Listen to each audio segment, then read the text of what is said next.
Hey everyone, welcome back to the channel.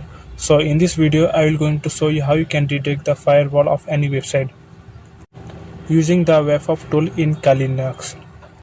So now let's begin with the video. So as you can see I'm in my Kali Linux terminal. So click on the menu or you can directly open the terminal and write the WAF tool. WAF tool is already pre-installed in Kali Linux. You just have to open and you have to just simply write the command for the WAF tool to finding the that website is using the firewall or not. WAF tool it is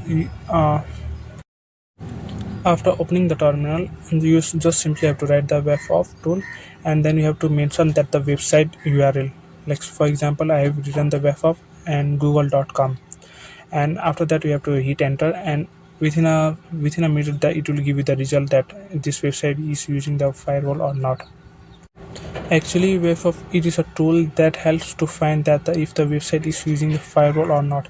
It is already predefined that signature in a Wafw that helps to find that the website is using the firewall or not.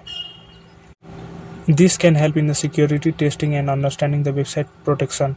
If you find this kind of a helpful, make sure to like this video and